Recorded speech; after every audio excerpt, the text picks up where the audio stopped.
Great. I want to thank the conveners for the invitation to come here, and also for the acronym that they provided in their title for the session, which came out to BESO, and asked me at the question session why I changed it here. But I'm going to be telling you today about biogeochemistry and ecology of the sub-Antarctic and mode water export. And I actually did have a slide with Donald Trump and nicely photoshopped, and I actually took it out because it's not even funny anymore. A little quick road map. I'm going to be telling you about a few vignettes. I'm not a physical oceanographer, but I thought it useful to go through a brief review of the physics of the Southern Ocean, and in particular the subantarctic mode water. I'll tell you a little bit about the Great Calcite Belt and subantarctic mode water associations, and then a couple of examples of chemical and biological conditioning of subantarctic mode water by coccolithophores and diatoms, both minerogenic phytoplankton. And then I'll talk about the vigorous eddy influences of the subantarctic, and finally a bit more of a future view based on some data we have from the AMT section, many sections that we've run in the Atlantic, down through the Southern Ocean, as well as a conceptual model. Okay, I like to begin this with paying homage to the people who really got us here. This is George Deacon. He was knighted for his insights into the Southern Ocean circulation with an eastward Antarctic circumpolar current, and then there are these frontal boundaries here, the polar front, subantarctic front, in this case in the Indian section, the Agulhas return current, and there's Ekman pumping that goes down. We're pumping this Antarctic intermediate water, the subantarctic mode water, as well as even eddies, and he was talking about topographical steering. This guy really had it all figured out 80 years ago. So how does biology condition this water before and during its northward trajectory? And I'm going to specifically be talking about this subantarctic mode water. So a couple of details about subantarctic mode water. It's a homogeneous layer with a uniform density. It sits over lower salinity Antarctic intermediate water. Its formation is associated with deep mixed layers, well ventilated with 95% oxygen saturation. And to give you an idea, globally it's putting out about 17 to 18 sphere drips. Compare that to 30 sphere drips for the Gulf Stream. But it's a lot of water that's moving to the north. This is the density of it. This is important. Remember those numbers. We're going to see them later. Silicate is depleted relative to nitrate, and so there's residual nitrate in the water. There's exchange of fresh water and heat between the Southern Ocean and the subtropical gyres via subantarctic mode water, as well as Antarctic intermediate water. It supplies nutrients to the adjacent subtropical gyres, and it shows circulation timescales of decades. Okay, the other thing that I want to mention here is this paper by Jorge Sarmiento and others in 2004 on the fate of subantarctic mode water. And one thing that he said in there, they said, was it's estimated to control 75% of the biological production of waters north of 30 south. Let me say that again. Estimated to control 75% of the biological production of waters north of the 30th south parallel. That's a pretty big statement. They did this based on a modeling exercise. Also could control functional groups of these waters depending on the amount of silicate, for example, that leaks from the Southern Ocean. And it's subducted and it arrives in the equatorial zone about 40 years later. So now I'm going to segue here to a view from space of this high reflectance feature, which I call the Great Calcite Belt, and it is great. And we went across the Atlantic and the Indian sectors a couple of years ago, and this is just pictures are as good as words here. looking at the presence or was this really caused by coccolithophores or not. And as you can see by all these SEMs that we put in there, we indeed found coccolithophores all the way across here. Now, here's the MODIS SST. These data, this is for January 2017. This is January 2017 for temperature for SST. And if you take those color fronts up here, and for example, that's the Agulhas front right there, you can superimpose them on the temperature field here, and they fall pretty well where the subtropical front, subantarctic front, etc. should form, and even down here, some places, not always, where the polar front is. So we published this paper in 2016, and you'll see some familiar names here. Ben Twining was on there, and Phoebe Lamb, Nick Bates, where we were looking at the factors that regulate the calcium carbonate in this feature and its biogeochemical significance. So here, for the times that we were doing the cruises, here are this is the NASA PIC product, looking at the concentration of PIC. Here's our cruise track shown here, and the colors of these dots represent the acid labile backscattering. That is the backscattering that disappears when you dissolve, take the pH down below the dissociation point for calcium carbonate, and then you remeasure it. And where it's flesh tone or red, values are high, and I'm just going to move right across for these images, and you can see there's some correspondence. And here off of Crozet, Kerguelen, that long stretch, we didn't have quite as much of the PIC visible from the satellite in that image, and here just south of Australia. So we have the scattering feature, which seems to correspond with the satellite data, and we also find the species mostly E. huxleyi, but the diversity increases as one goes to the east, and there are other coccolithophores.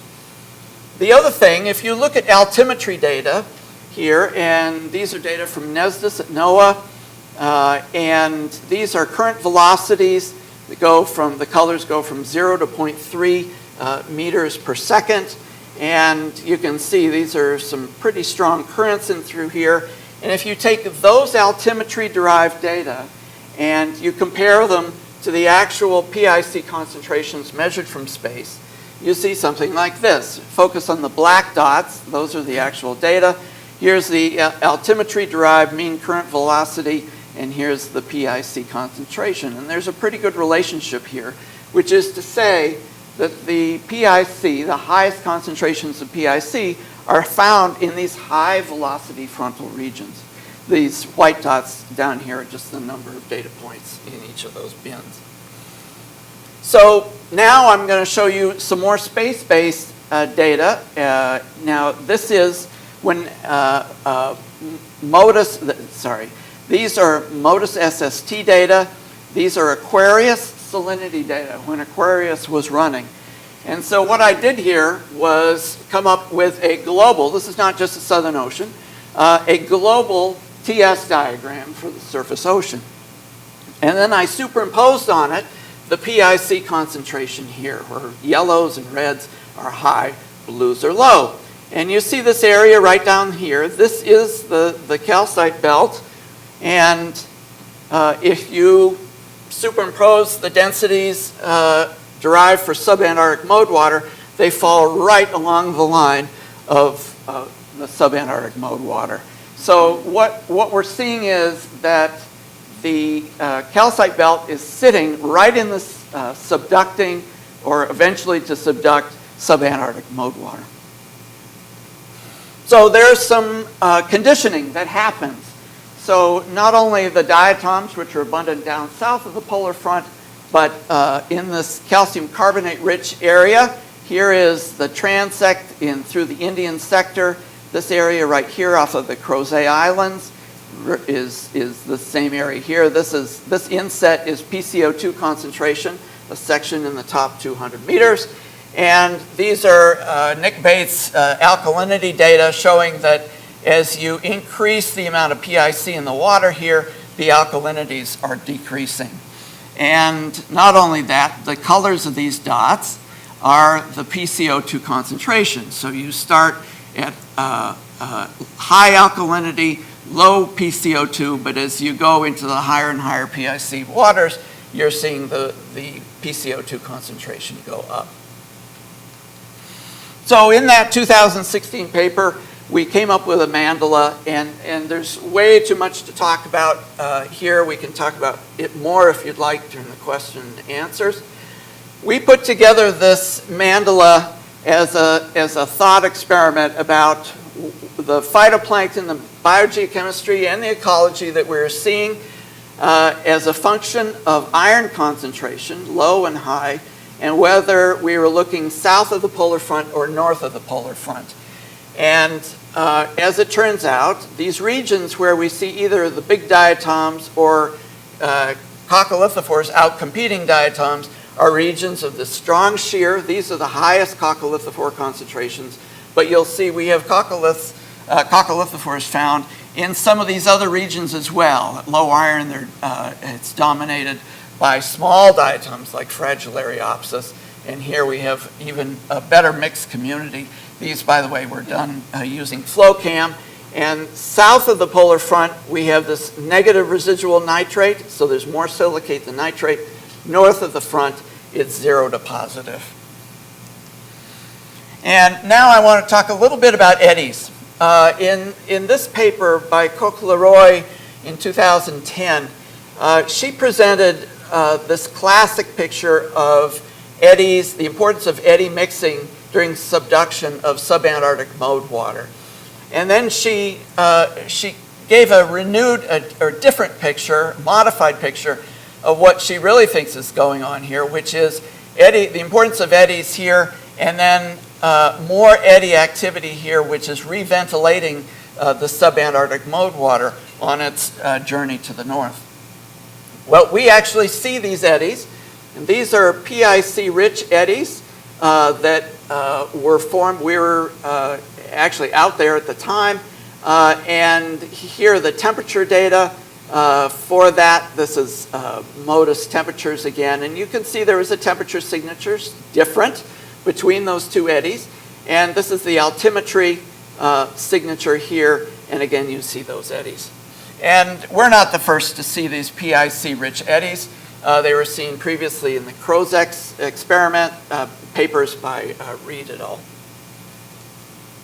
So now I wanted to briefly just show you a movie, and I guess I need to move this forward one. Yep. And NASA has this fantastic website. I can't say enough good things about it. Website called PODAC, and I'm going to skip into it just for the sake of time. And I guess I hit the go button here. Is that going? Right there. Okay. So this thing is going to show you now the eddy field in the southern Indian Ocean. And this is really, it's a great reality check. The scale bar just went by, but that's about 2,500 kilometers. And you can see the major eddy activity down here, the Agulhas return current, but you also see all these smaller eddies that are gradually making their way actually north and to the west as one crosses. And you see this eddy activity coming here across the north. And these PIC-rich eddies that I just showed you are pretty much hanging out in this region here. And like what Coccolithophore was showing, these eddies, I think, are strongly modifying that subantarctic mode water as it's heading to the north. And I think, given the time, I'm gonna, there's a higher resolution view, and there's a 500-kilometer scale bar here. But it is just remarkable, the eddy activity out there.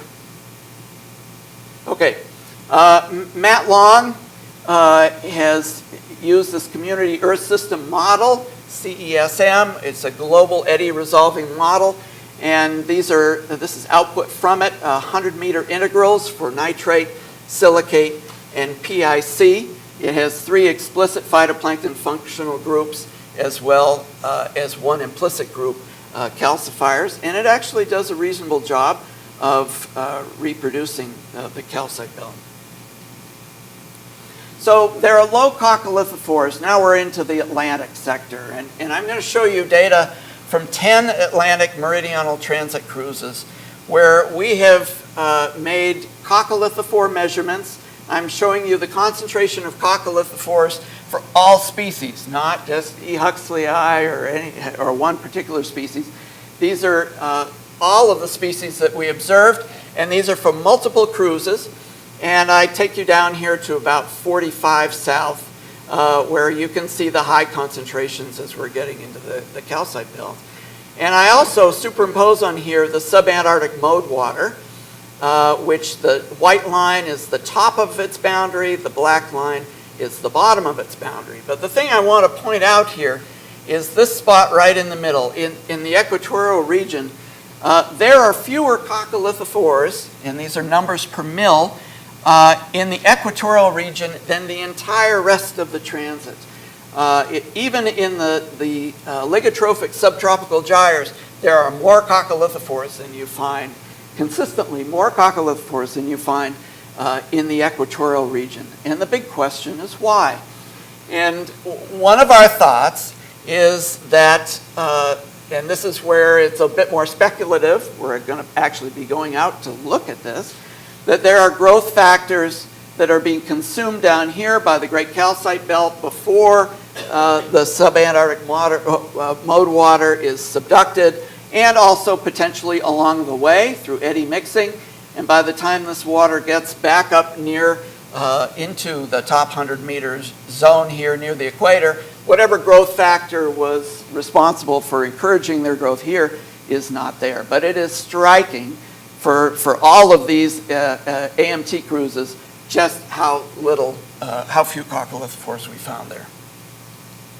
Okay, so now I'm going to leave you with a conceptual view. How are we doing for time? Okay. A conceptual view of the subantarctic mode water and an attempt to try to answer the so what question. So the Deacon view that I showed you at the very beginning of this talk, where we have recently upwelled water here, it's going to be have high nitrate, silicate, and it's got negative, the difference between nitrate and silicate is negative here, and it's being subducted here along these isopleths of density.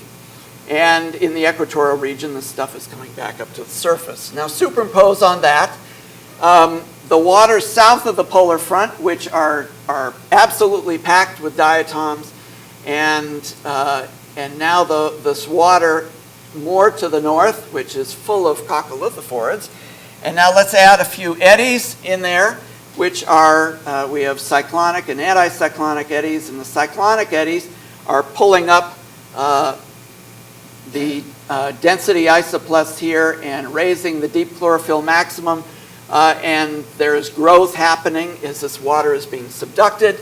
And you have a picture here which really goes back, harkens back to Honjo's carbonate ocean and the silica ocean here south of the polar front. And what this means for export is that in this more southerly region, the biogenic silica is going to exceed the particular inorganic carbon fluxes, and there are data I can show you about this. It's in that paper as well.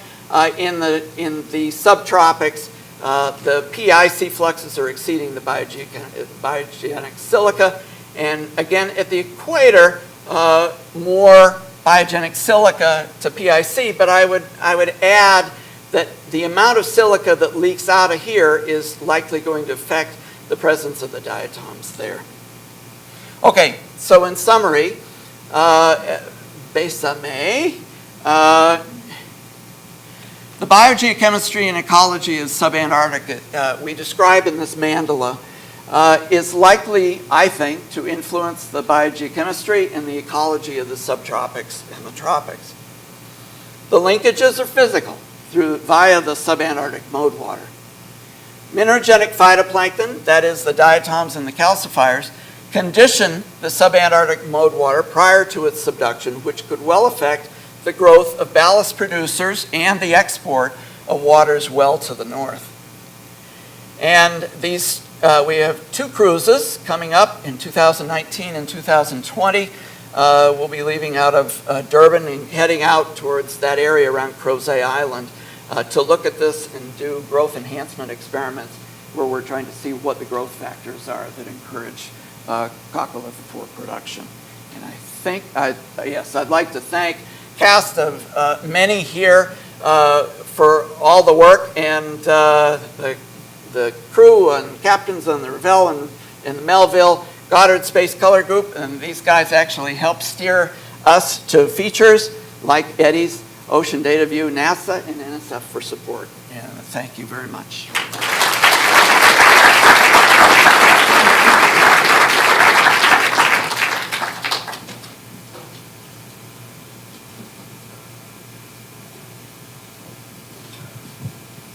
Hi, I'm Adam Sebastian here at Woods Hole. So you had that number by Sarmiento that this mode water represented something like 75% of all this production. With this kind of work, do you have some estimates of how much of the PIC is getting produced in this mode water? Yeah, we do actually. Can I give you that number off the top of my head? We have a paper that just came out on PIC production and another one that should be out very soon as well, which is more on the standing stocks. It's probably a third of the PIC. 25% to 30% of the global PIC is tied up in that. And that's all coccoliths, you think? Yeah, at least for where we've looked. I mean, I can't discount things like foraminifera. Foraminifera is so big, they're optically, they don't scatter with, they don't have the same scattering cross-section that coccoliths do. Coccoliths have scattering cross-section, which is orders of magnitude higher than something like a foraminifera. So you wouldn't see foraminifera from space. But certainly, yes, for the space-based measurements, those are coccoliths. Cool. Thank you.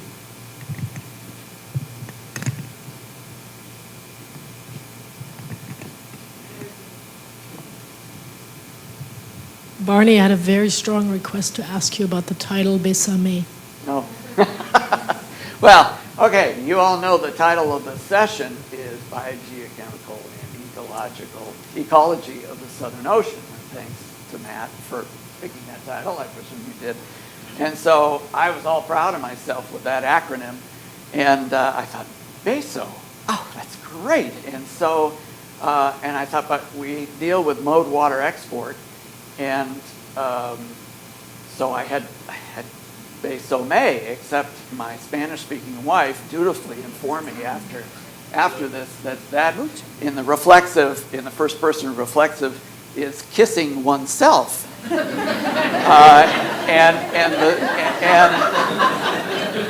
so I'm, that's a little narcissistic.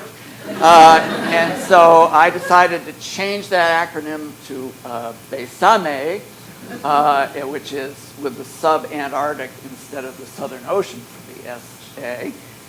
And of course, oh yeah, well there are people here that know this song. It's bésame mucho, como si fuera la noche la última vez. Okay, so we may be the only cruise that actually has a theme song. Thank you for asking. Is the renewal Bésame mucho or Haven't gotten there yet. Sorry, I was wondering about these mysterious growth factors. So it would have to be something that doesn't get replenished by remineralization products, which it becomes, it's not a trace metal, it's not, Yeah. so no, what's that gonna be? It's a really good question. And part of what we'll be looking at is bringing up deeper subantarctic mode water and using it, filtering it, and using it to see if there are factors in there as well. We're not actually headed up to the equator. That would be another proposal. But so we're looking at the obvious ones, the metals and the nutrients. But no, it's a really good question, and that is very odd that we see so few in the equatorial region. Barney, I had a follow-up to that. I'm wondering what's known about how long the coccolithophore viruses can last, and if it's not a missing growth factor, but an addition of a mortality factor. That's an interesting question. It's down deep, so any photodegradation would be minimal. It's not my area, but I'm just thinking they're so, you can imagine the load after the termination of a large bloom, and then that water is subducted. And that water is being subducted. Any virologist here? So I thought Kim Thematricone talked at Ocean Sciences about how those viruses were really only infecting, this was E. hux, but in the light. Talking sort of off the cuff here, but light was somehow required for some of the viral infectivity. I have no. Yeah, so maybe when it's mixed up. Yeah. I don't know enough about the longevity of these things after they're put in dark. Sorry.